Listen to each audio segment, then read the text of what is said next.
So can you see, from God's perspective, the whole idea of the world's economy is corrupt.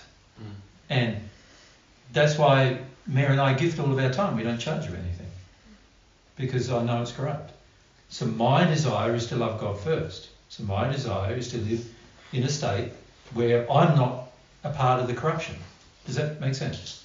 And when I say I'm not a part of the corruption, anything that comes to me shouldn't be because I earned it or that I want the money from it. It should be because I had a desire to do things. You follow? Yep. So this is why Mary and I don't charge for our time. Right? Because the average person tells us we should charge for our time. In fact, most people who come to our events initially would be more comfortable if we did charge our time, actually, which is interesting in itself. But if you look at that and you go, well, and getting back to Paul's question, if I love God and I'm like immersed in the desire to be at one with God, with the way God thinks and feels, then I can't engage the whole desire of charging you money for my time. I can't. I just can't do it. The fact that you can tells me you haven't felt that with God yet. You follow? You haven't felt that with God yet. And then you go, but what if I do that? Wow, what you know, nobody will give me anything, I'll starve to death. And well, Mary and I are not starving to death. So why would you starve to death if you did it with the right heart? Right? Why would you starve to death? Wouldn't God want to help you in that regard? You're more in harmony with God's love then. See, most of us think, oh, it's just not practical. See, this Jesus character, the man who thinks he's Jesus character, he's a bit of a like, he's pretty anal in the sense that he's fussy and, you know, pedantic. He also lives in an imaginary world, right? Because, you know, his situation is different to everybody else's. What he talks about is very, like, impractical for day-to-day living. This is what the average person feels. Even the average person who comes along to our seminars feels this. And I'm going, but what God defines as reality is reality.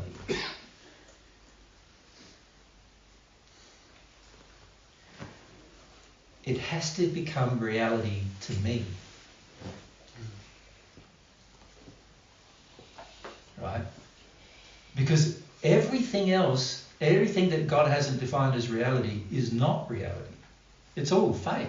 It's all manufactured. It's all an illusion in the long run. It's real. You're living in a real illusion though. Right? And for the majority of us, from God's perspective, we're living in a total illusion. We're living in an illusion. We live in an illusion about economy. We live in an illusion about safety. We live in an illusion about all these different things because we're not putting our God first. We're not loving God with our whole heart, whole soul, whole mind, whole strength. We're not putting God first in our lives because we believe it's completely impractical.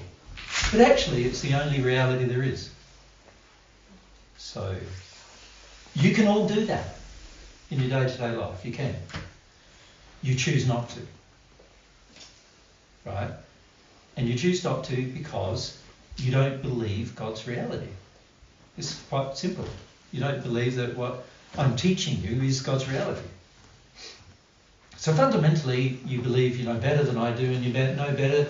If what I'm saying is what God is saying, then you also know better what God is saying. Fundamentally, most people believe that. Well,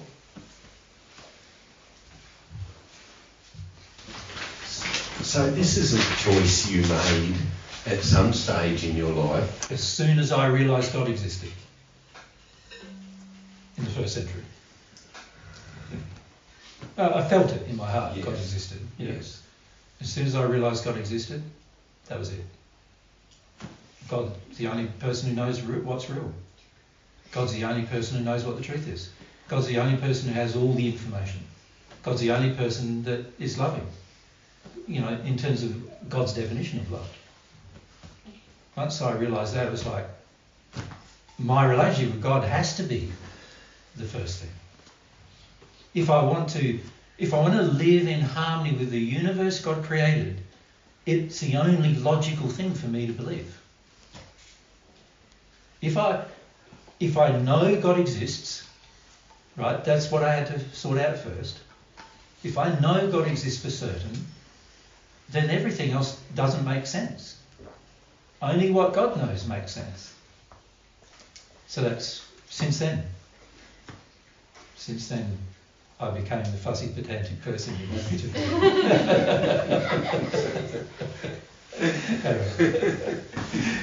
So if we lived in God's reality, Yep. we would never charge or expect anything again.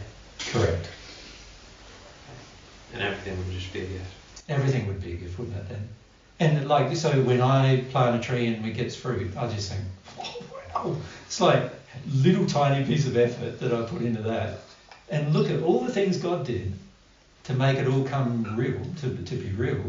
And I'm benefiting from it for years and years and years. Like, vegetables are not so amazing as fruit in a way, or nuts, are they? Because vegetables, you do have to plant them usually every year, and you get seed and you have to replant those every year. Well, but if you let it go to seed, it often... Well, often it reseeds itself, but it goes to seed every year.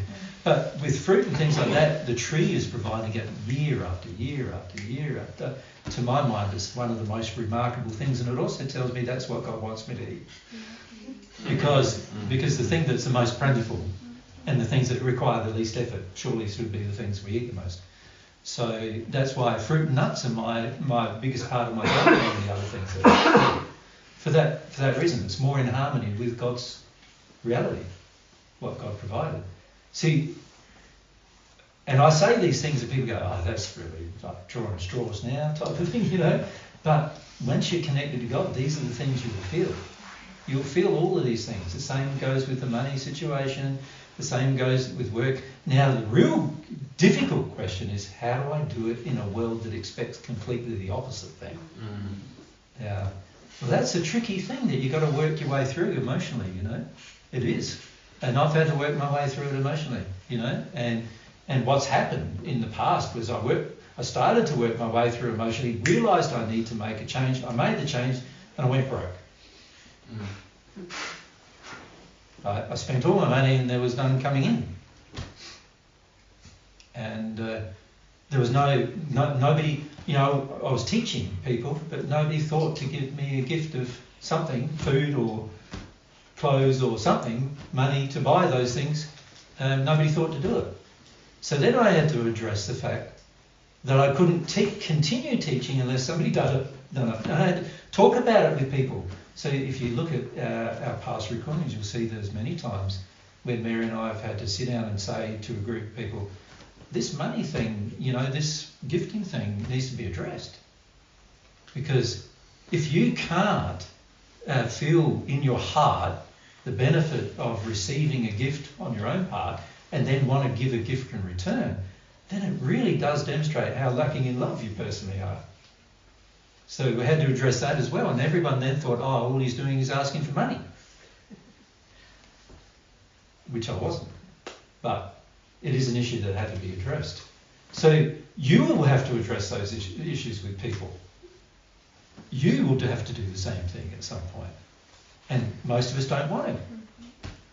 So this is one reason why we don't live that way. It's because we don't want to have the necessary emotions and in other words, we don't want to be humble.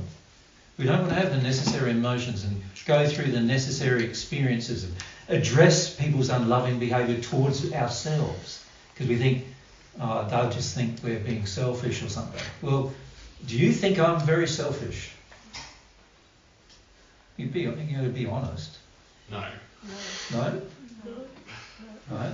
When you first met me, though, you didn't know, did you? No. So how did you work out that I wasn't very selfish? How long's it taken? It's taken a while, hasn't it? Right? Why?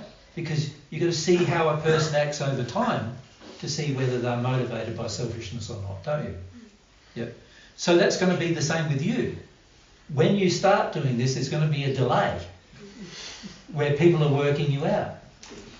Where they're going, why did Phoebe do that for me and she didn't ask me for anything? Is that because Phoebe's got those ulterior motives? What did she want from that? This is what people have done with me. They're going, yeah, I think he's got these ulterior motives. In fact, I've had emails, many emails come to me saying, you know, you should be charging people because all it does is it demonstrates you've got an ulterior motive, you're trying to manipulate and blah, blah, blah. And I'm going, that's not what I'm trying to do. I'm just trying to live in harmony with my love of God. That's all I'm trying to do. But if you want to believe that, that's up to you. I can't change that. All I can do is do what I know to be right and see what... And over time, even those very people who sent me those emails now donate to me. At the beginning they didn't, they criticised me.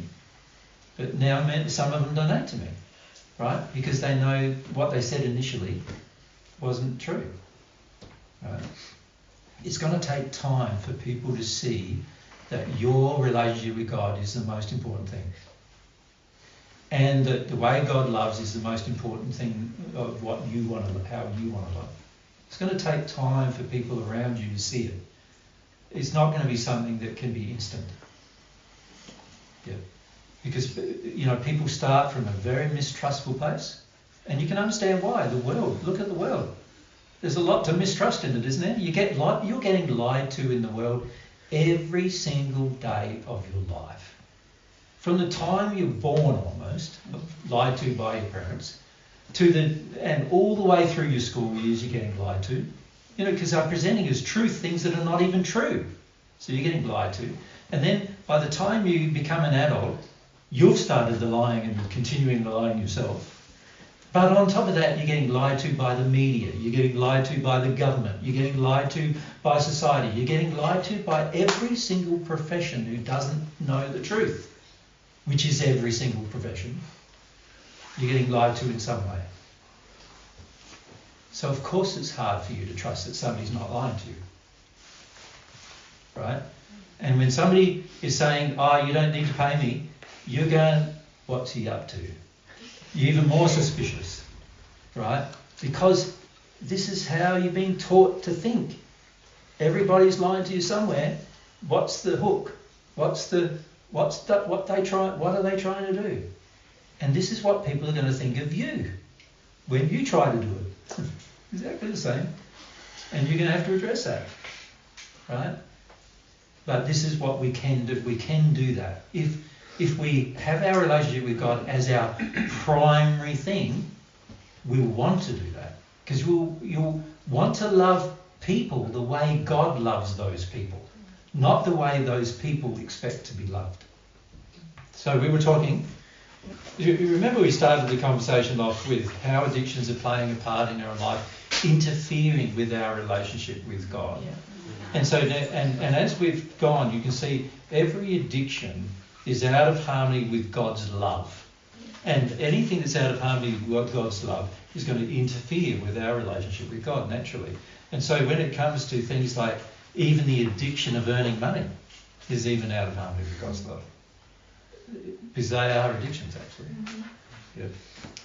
And so at some point in our progress, you're going to have to deal with it if you want to continually have a growing relationship with God. So like in the first century, I started out earning money. I did. When I was like in my teens, I worked with my father as a carpenter and a builder. And my father built people and we got paid. Our family got paid and I got paid.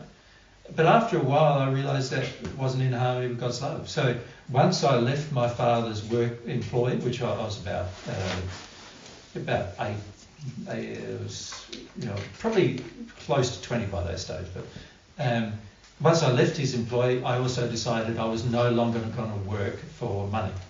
So I mended people's nets down in Capernaum, and I didn't charge anything for it. So of course I got all the nets initially, because they all thought that I'd repair them all for free.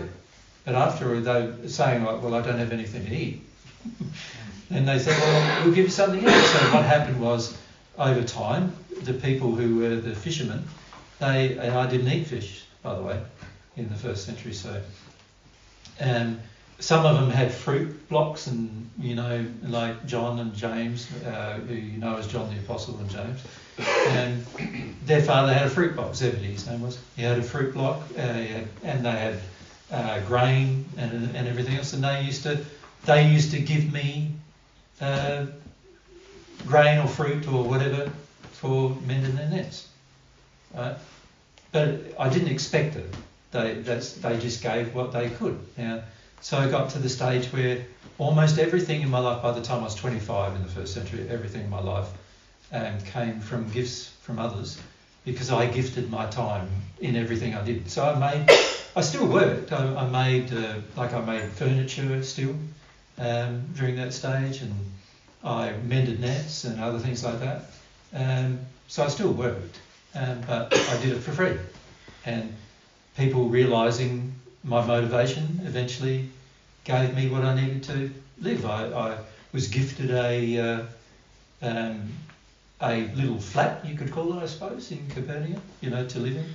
It was above somebody's shop, and that's where I lived for quite a long time, actually, until I met Mary even. So a lot of what I had was just gifts from others. Yeah. So a lot of people don't know that about our life in the first century, but that's how we lived. Nikki? In that stage of your life, were you teaching at that point as well? So Yeah. you were teaching about God's truth at that time as well? Yeah. So before you became at one with God, Yeah. you were still teaching? Yeah, I was. I started teaching after I had the bad event when I was about 18 or 19, where the people tortured me almost to death. It took me nearly 4 or 5 years to recover physically, and during that time I had a nice man who I lived in a cave up in the hills surrounding the Galilee, and one of the men who looked after me brought me food and things like that was the local synagogue. He was a local, you could say, priest of the synagogue, and he basically cared for a lot of my needs. So in a lot of ways, I felt that I wanted to do some work for him once I became better as well, and I did. And he's not a person mentioned in the Bible, but actually he was one of the first people who became at one with God in the spirit world. No way. Past, yeah. That's awesome. Yeah. Because we had many discussions, as you can imagine, during that time. Yeah. So that's how I lived. And then once I became well again, then I could care for myself, obviously, and everything was good. Yep. So when you had that choice and decided to just gift your time and your things, Yep. did you have to go through the emotions though? So like I've experimented with this. Yeah. And It's tough, isn't it? It's tough. It's tough. Like yeah. I used to think having £30,000 in my account I'm struggling a bit. Yeah. Yeah. And now, like multiple times in the last 5 years, I've gone to nothing. Yeah. And I've freaked me out. Yeah. Panicked. Yeah. Feeling just all kinds of things. Yeah. And I was like, what am I going to eat? What am I going to do? Right, I don't want to be homeless. That's right. And stuff, and I had to go through like the destitution and that kind of feeling, feeling like I'm nothing. Yeah. I still got those feelings. Yeah. But like, God. Can you see, if you deal with the feelings, things will change. But see, that would tend to indicate to me that the feelings are not dealt with. Yes. Yeah. Yeah, and I feel they're not dealt with otherwise. Because there's still the feeling. Yes. And just when I was talking, I could feel like I was feeling sad about that. Yeah. But the question is like, is there is there like a transition point you can do? You have to be really sincere about dealing with the feelings. Yeah. And that's where I see most people fail when it comes to living in harmony with God's principles on a lot of issues. The only way your soul gets in harmony with God's law is by your soul letting go of the feelings that are in disharmony with God's law. And that's not an intellectual thing, is it? It's going to have to be an emotional process.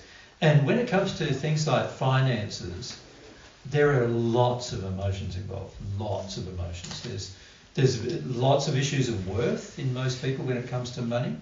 They sort of see themselves as having worth when they have money, not having worth when they have none.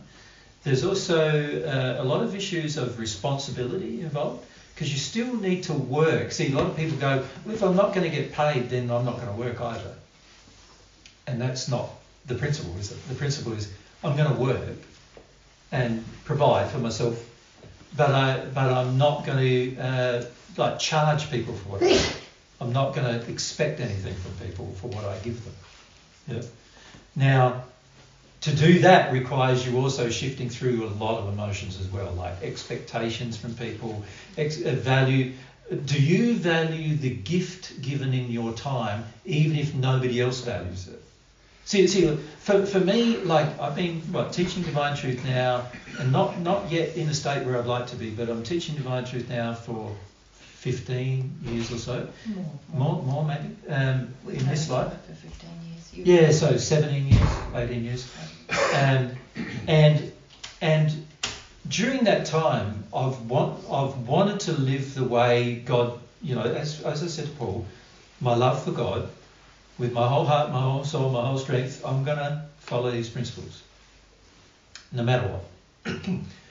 Now, of course, I've got some addictions still, right? When I say of course, they're not many of the addictions you have, because otherwise I wouldn't see yours. But I have some, just not what the average person has, right, at this stage. And so I've still got to work through them. But I still want to love God with my whole heart, my whole soul, my whole strength. There are things that I would like to be different, like in my life, but my love for God says, no, I can't do that. Does that make sense? Sometimes I would like to have a bit more money. Like I would have liked to maybe 5 or 10 years ago have a place where we could build so that God's Way could move into our current house now. But given the circumstances, just not possible. Somebody gifted us some funds to build a house at one point, Catherine, and I said to her, well, I don't know if I can, because we really need to share God's truth more, and that money needs to go towards that, really. Recently, we made a decision with God's Way that, do we put building our own place first or building a centre where we can teach first? My love for God says the teaching place comes first. Does that make sense? And then down the track, I'm sure we'll sort out a place, And in the end, Mary and I know that we'll probably travel a fair bit and probably need a place in lots of different countries in the end. But we've got no idea, how that's going to happen. We don't have any money to do that. And so at some point, you've also got to come to trust God, that living God's way, you'll still meet your desires. And that there's a lot of emotions in that. There are lots of emotions in that. The average person gets to the sort of destitution phase, and then they go, I can't bear this, I've got to do something about that. Physically do something about it, not emotionally do something about it, is the issue. We need to learn to do things emotionally. Now, what I've found is that most people don't do the emotional thing until they're in desperation. Yeah. What I've now learnt is it's far better to do the emotional thing before you get to a point of desperation. So is that a case of imagining, just put yourself in a imaginary position? Yeah, imagining a position can help you a lot. But also, just examples of that in terms of my own experience have been things like, I know that I've got a certain problem, whatever that problem is. So let's say, I know I've got a problem, let's say, of pandering to a woman's feelings for security, let's say. Because that's certainly something I had, like in my life before I've changed, I wanted to be the provider of the household and everything, right? So I went out and worked, and I worked hard, as Tristan will tell you, quite often he didn't even see me because I worked hard and things like that. It's just because I felt providing for the family is a good thing. I need to do that. This is something that a man does. I had all these addictions involved in all of that, of course, and so that's what I did. Now, as I worked through the addictions, I realised I've got to stop this, got to stop that, got to stop working so hard, got to stop, and so all the way through my 30s in particular, I spent a lot of times adjusting my life when I recognised a new thing, adjusting it. Now, at that stage, I didn't really have an established relationship with God either. Mm. That really only came about in my 40s. It was more principled driven in my 30s in terms of what I need to do. But every single thing I did was a challenge. It was a challenge, and I had to work through emotions. And what I found was through that experience is oftentimes I never worked through the emotion until the case was desperate. So an example of that was I had nearly $4 million worth of loans that I had to repay. And I had $6 million worth of property that had to be sold in order to repay the $4 million worth of loans. And I realised that I needed to repay the loans because it wasn't right for me to have loans. So once I realised it wasn't right for me to have loans, I decided I have to repay all of these properties. But the problem was the market was depressed. And as it turned out, my properties wouldn't sell until I was in desperation and crying about it every time. So I went through and this went on for nearly 3 years, and I had 13 properties that had to be sold. It took me nearly 3 years to sell them all, and every single month I was paying out $25,000 in interest. So that was just the interest every month. The interest rates were high, and I was trying to sell these properties. So in the end, I finished up selling them, and I just got enough money in each case to pay the debt. So I didn't actually end up making a profit. I was expecting to make a profit. So I had to feel about that as well. About, the goal was to get rid of the loans because it wasn't right to continue to have them. I wanted to sell at a profit, so I had some buffer. But every one of the properties would not sell until I cried about it. And then they sold. And it wasn't until I processed something emotionally that I could even get anything done. Make sense? Yeah, question? But it sounds like it was a process though. So it wasn't like... Yeah, after a while I realised it was a process God was taking me through to let go of things. That makes sense? I had cars, 3 cars, I sold them all. I finished up riding push bike. So that's how I got around. I would go shopping my push bike, my backpack. Sold everything in my backpack. Do that twice a week. You were going to give an example though of doing things preemptively rather than... Well, no, what I'm saying is what I learnt through that process is that it was, for me, what that process also taught me was the average person on earth waits until desperation before they deal with anything. Because that's exactly what I did. Waited until I was desperate before I dealt with anything. They wait until they're sick before they deal with something that's going to cause an illness. They wait until they're destitute before they deal with something that's going to be sorting out their financial situation. They wait until, a relationship is breaking up before they try to solve the breakup and what's going on. They wait until they have to, till they're forced. And then this caused me to think a lot, right? And I realised there's no desire in being forced, is there? There's no desire in it. It's like you get to a point and you go, now I'm desperate, I've got to do it. But that's only because you're getting forced into the position. It's like, I'm dying of cancer now, and I've got to deal with the emotion that caused my cancer. That's the mentality, isn't it?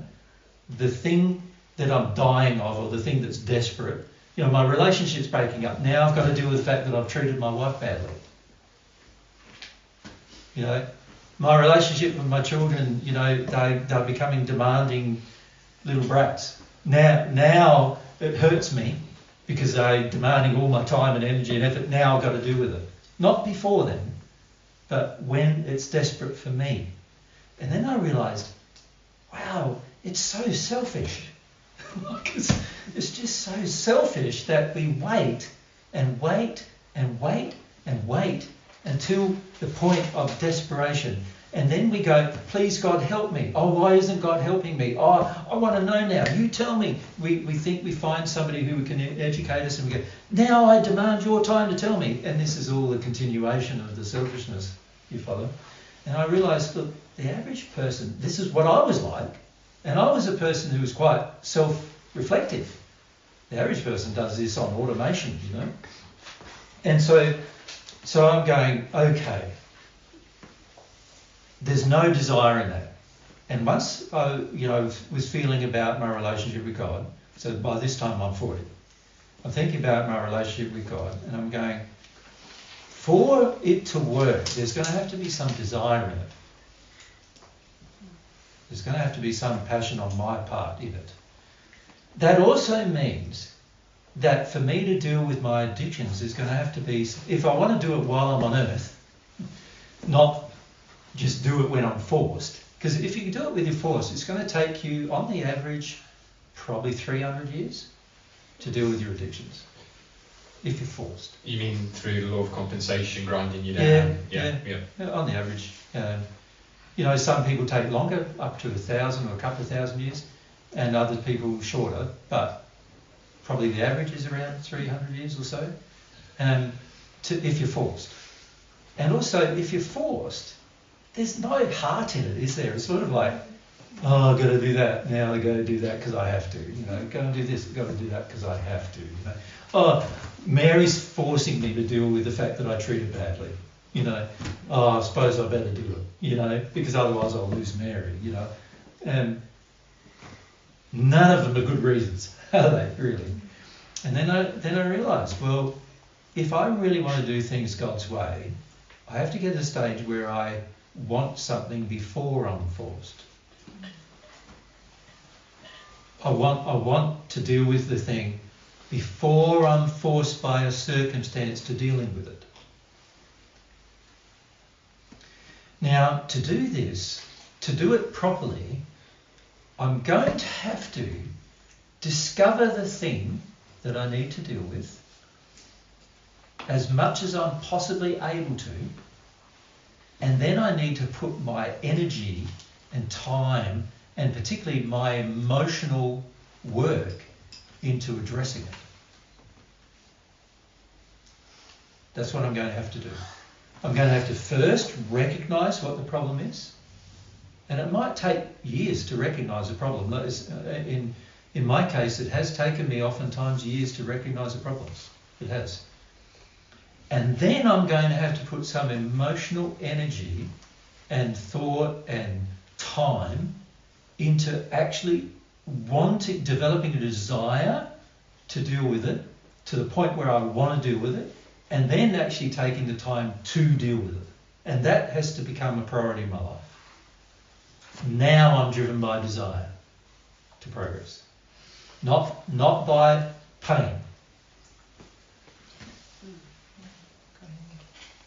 So, emotionally, what was your number one goal? Was it to have the relationship with God? That's what drove your sincerity, right? Yes.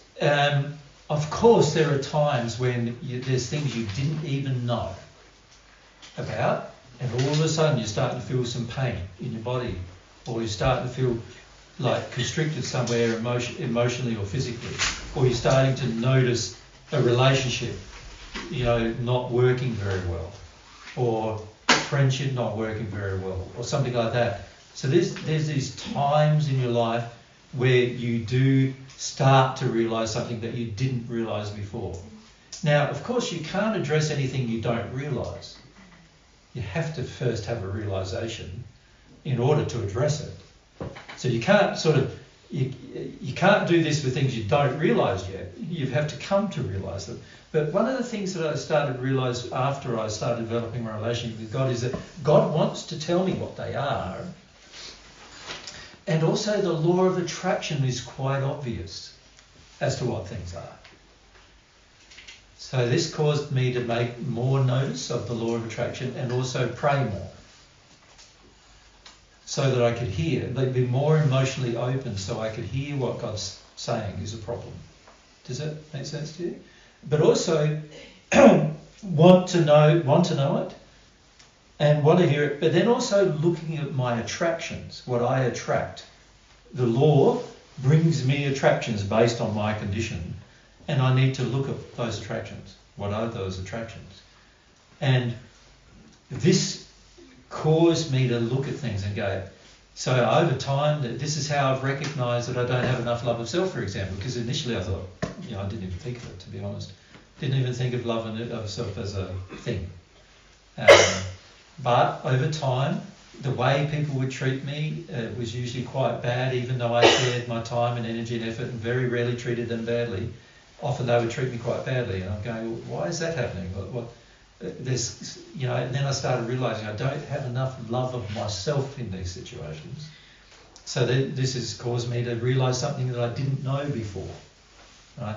And then, because of my relationship with God being number one, I want to deal with it now, not put it off. You see, you think of the average relationship, for example. Let's say Mary and I are in a relationship and we're married, which we are, of course. We were married 2,000 years ago or so. And let's say Mary says to me, "You're doing this thing and it's really annoying me, really frustrating me." Now, of course, that doesn't mean that she's right, does it? Because I've got to now go, okay, Mary's raising this issue. What does God think about that? Because my love of God and my love, whole heart, whole soul, whole strength, is about God first. So what does God think about what I'm doing? And then usually if you pray about that, it becomes very obvious very quickly, what God thinks about the thing. So let's say every time Mary discussed something with somebody, I undermined her. Let's say it's that. What I do then is I go, right, Mary's raised an issue. What does ethics say? Well, if I was being undermined by Mary all the time, how would that feel? So that'd be one thing I consider. Okay, that wouldn't feel good. When do I undermine Mary? Is it all the time? Well, if it was all the time, that's not good. Because there's times when she must be doing the right thing, and if I'm undermining her all the time, that's not good. And when I say undermining her, criticising her actions in some way or something like that. And then I go, also, what is my motive for criticising Mary's actions? If my motive is to change Mary, then I'm out of line, because Mary has her own will. She's got to change herself. So my motive to change Mary would be out of line. That would be out of line with God. So I first check all the boxes about all the things I already know, that I've already learned. And then when I still can't find the answer, right? So in this time, obviously, I'm still praying, but now I have to focus more on my prayer, because now it's something I don't know about. Now it's something that I don't know whether she's right or wrong on. And therefore, I don't know whether, I know it's hurting or she feels hurt by it, but I don't know whether she's right or wrong with regard to her feelings. So now I've got to ask. Now I've got to find out from someone else who's in a more loving condition than myself. And from my experience, the most reliable person, of course, of that is God. So you got to ask God, well, what's going on? Now, usually the answer comes to be Mary, yeah, you're wrong. Okay. I'm wrong, so now I've got to work out how I'm wrong. I've got to develop a desire to know how I'm wrong. Because it's one thing for God to say you're wrong, which God can do quite clearly, very clearly actually. It's another thing to know how. And even for you want to know how is another thing. So I have to develop a desire to know how I'm wrong, right? So, this is the kind of thing I'm I pray about that a lot. I talk to Mary more. God's told me I'm wrong. Mary obviously can feel I'm wrong. So what does Mary feel about it? Does she, when she has the feelings, what does she feel? What does she feel the feelings are? Might be in me or whatever. I need to go through all of that as well. I need to do all of this as a process of self-reflection. Now, Mary may raise that thing, and just as a very offhand, minor thing. Now, the average person in a relationship, when their partner raises a minor thing with them, the average person does what? Just completely Dismisses. ignores it. Yeah? And the only time the average person in a relationship listens to anything is when it's desperate. Right? Now, I've learned through this prior experience is that, okay, waiting till desperation is selfish. And I'm definitely wrong then. I'm definitely wrong if I'm waiting to solve an issue by getting to a point of desperation. I am definitely out of harmony with God's love then. Because if I'm in harmony with God's love, I'd want to solve it. I wouldn't want to delay. I wouldn't want to put it off. And I have a comment there, like, I understand what you were saying about desperation, which is sort of the way most people experience desperation. But it also feels to me that once your desire, your loving desire grows, you don't have to have, you sort of talk about responding to external pressure and feeling desperate. But if your loving desire really grows, or your sincere desire grows, it feels desperate even when there's no external pressure, doesn't it? Not really. Or no. like it feels urgent. Is Urgent. that the right word? Urgent That's is the what best I way mean. of putting Yeah. it. Yeah. Not desperate, urgent. Urgent. It's sort of like, no, this is an issue of love that's out of harmony inside me. And to my mind, if I recognise one, it's urgent, I address it. I need to address it, right? And sometimes Mary and I have got a lot of pressures and different things going, like with the prep for this trip. But you're gonna have to put a priority on dealing with the problem first, right? So quite often I say to them, we need to get a couple of days away from people. I need to deal with this problem, this problem that I can notice in myself that needs to be addressed. Because if I don't, it's just going to get worse, right? And I don't want it to get worse. I want it to get better, right? So it's very important that I have a sense of urgency in at least developing a desire to deal with it. Right? Most people do the opposite of that. They go, oh, it's just another thing to worry about or think about. Can I just delay it longer, like, can I put it off for longer? Now, as you've probably realised in your own life by now, for the majority of you, if you put something off longer, does it generally solve itself? No. It gets worse. It just gets worse, yes. So obviously we haven't learnt that lesson yet if we keep putting things off, right? Procrastination on a problem is one of the worst things you can do with a problem, because it's just going to get worse and get worse and worse and worse. And to the point, see problems often start as spiritual problems, then they turn into emotional problems, and then they become physical problems. So if I can recognise the spiritual problem, then the emotional problem won't develop. If I deal with the problem emotionally, the emotional problem won't develop. And if I can recognise the spiritual problem, I will never have a physical problem. Ever. Right? Make sense? Ivana, you want to ask?